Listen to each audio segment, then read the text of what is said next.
the first practice was doing well. After about a year, my really good friend Jess came and joined the practice. And she left, a lot of opportunities to come work there and in good faith. And she became our head of operations later in the business. But there was this thing of, okay, she's coming in. When she came in, I realized, there's just a lot of business stuff I needed to do. I was winding back. We opened a clinic in the city. My other friend joined there. And then we had a third practice was in Inglewood, Mount Lawley.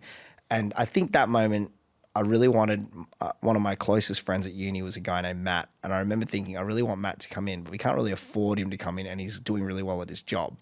So the only way would be like a business partnership. And so I just thought, okay, well, what's the pitch? Well, the pitch is he doesn't know how to run a business at the time because he'd been working as a physio. And I knew heaps about business because I've been running one for 7 months or 8 months. So did you have a handbook for it? Yes. And yeah, I mean, geez.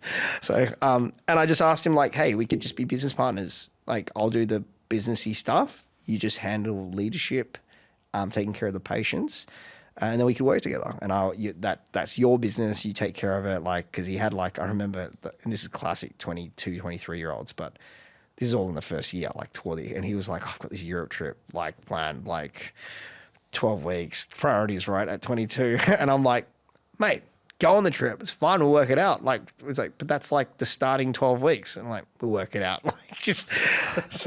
But it became this sort of, he did that, still did his trip. But I think that moment of me framing it probably wasn't as articulate as I just said it, but really delineating between, I would take care of the business stuff and he would take care of the local team and the patients, with kind of the inception of, I'm not just a physio. I've got this obligation to Matt, my really good mate, to be a good business partner, And I think that was the seedlings of, okay, maybe I'm efficiency. My time's better used. Like I could have a higher physio impact at scale if I do that for more mats. I guess that was sort of but at the time, to be honest, I didn't have that level of foresight. It was really just, I want to keep my friends together.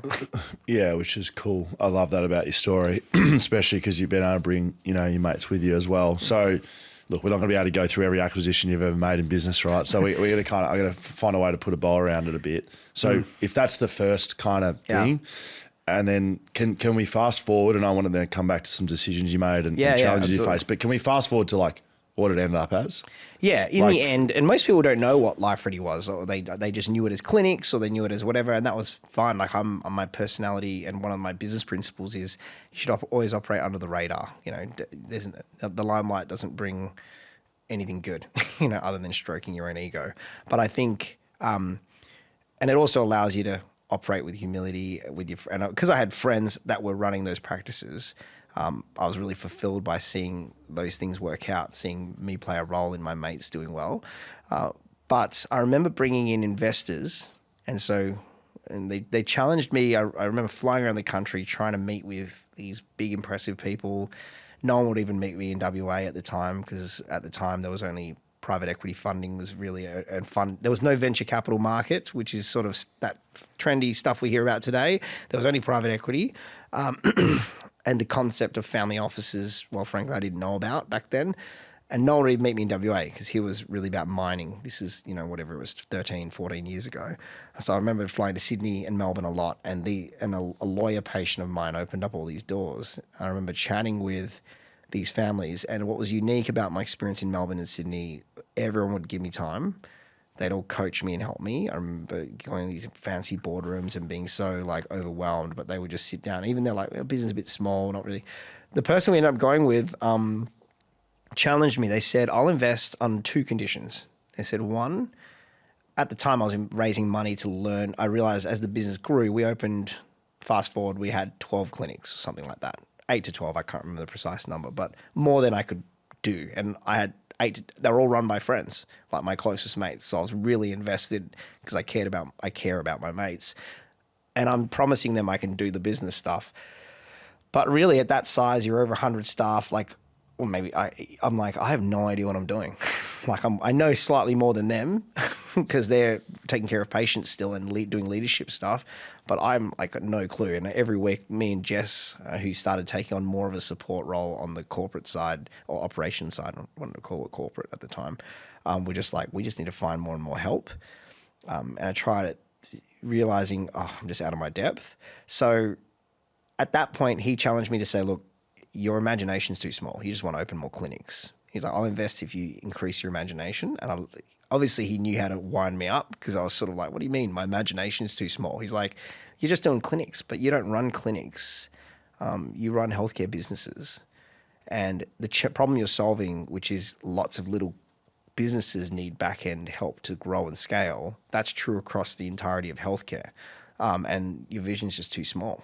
And I really like lit me up because I'm like, no one's ever accused me of not having enough ambition. And I just said to him, all right, fine, but I will do that plan as long as every area we go into helps my mates in some way. Like, because I didn't want to be in a situation where I was doing some random thing over here, but at the breach of my social contract with my mates to take care of their business back end.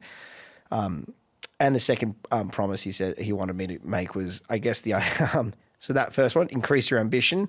And the second part was, I guess, to rethink my role, which is running that and not treating patients, because that will come at the expense of that. And so I stopped treating patients. So, which made sense because this whole thing is you're better utilized helping them do a great job treating patients. So the business became basically a back end, a corporate structure for healthcare businesses. The hypothesis being we would own or start healthcare verticals that would help each other. The technical term for that is revenue synergies. And we would also save people money on the back end by sharing a lot of the services at a shared corporate structure. So businesses in our conglomerate, for lack of a better word, would get lower costs and more revenue. That was the hypothesis. And so we had clinics. We had that under management, I guess, as more of my mates took on more responsibility and leadership. We did healthcare to the home before NDIS and all that with a mate of ours. And then we did like hospital management, like doing physio services at the hospital, doing it through corporate contracts. Then we bought, because we couldn't start, it was too hard, a friend, he's now a friend, but an Oc Health business.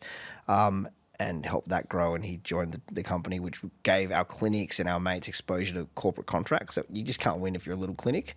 And then they also used that to launch a telehealth service. So we had lots of these divisions. So in the end, we then had one big company doing lots of different divisions and services that helped each other, and we sold that to HBF because they were getting into the game of running healthcare businesses, and I continued to oversee that for a period of time. And how big did it get if it started at Ben running his North Perth clinic for $10,000 in a Holden Barina or whatever you were driving?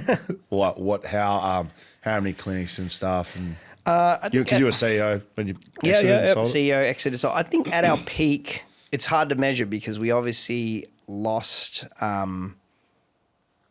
which I won't go into the complexities, but in the HBF ecosystem, they ended up selling off some of our divisions. But if I count it for my tenure there and include the divisions, call it a year after we sold off, it would be about, I don't know, 600 people, 600 people. Yeah. But I mean, I'm sure that my head of ops and HR there's not all FTEs and all that kind of stuff. That's not the point. I'm not trying to make the point of how much yourself or any of that. More so growth. Like you started with one staff member, which is you. Yes. Yeah. And then you were. Yeah. And it was incredible. I would say, very fortunate. And I think I will say at that time, after we count the pre-sale number as in, because HBF sold off, call it a third of the business. I'd say, a couple of hundred to be 400 at that time within that HBF. I don't know how big it is now. Obviously I haven't been there for a while, but it was an amazing experience. And to see that it really felt like a movement, a community, across the country, obviously. And, it was a wonderful thing to be part of. That was just a little teaser of our full episode. They're out Wednesdays on YouTube, and you can listen to them wherever you get your podcast. Go on, get out of here.